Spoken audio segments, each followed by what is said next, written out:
आप देख रहे हैं मेरा यूट्यूब चैनल। जैसा कि आप देख सकते हैं पीछे कप्तान का सिपाही दो टांगों से मजबूर है। वो देखें किस तरह ये कप्तान के लिए अपने वतन के लिए अपने बच्चों के लिए निकले हैं। जी भाई क्या कहना चाहते हैं आप?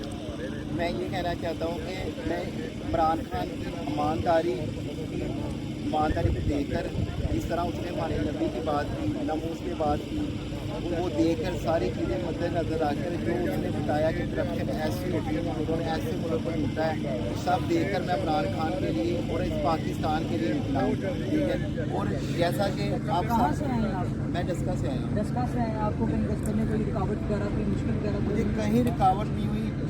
इधर सियालकोट आके मैं सुबह 6 बजे का आया हूँ। जिस तरह इन्होंने तस्वीर किया है वो जलसे से उधर आवाम को इतना परेशान किया उन्होंने, जिस तरह की गुंडागर्दी हुई है कि मास्टर ज़रा भी लिहाज नहीं किया गया किसी का भी।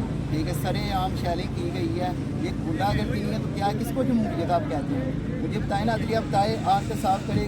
वो अदलिया तो कहती है कि मैं किसी के लिए भी आ जाऊँगी, इतवार को भी आ जाऊँगी, मैं आधी रात को भी आ जाऊँगी, तो आज क्यों नहीं इधर सियालकोट में आई? अदलिया कहाँ है इस वक्त? ये है कि जब भी कोई भी मुल्क पर किसी भी किस्म की कोई दुश्वारी हो, कोई भी किस्म का मसला हो, इस मुल्क के जितने भी मजदूर मेरे जब निकलते हैं तो इस मुल्क का जो ज़मीर वो जाग जाता है। जिस तरह आप देख सकते हैं एक भाई मंजूर है, ये पीके के जलसे पर, इमरान खान के जलसे पर जज्बे रुकवे रोकोगे।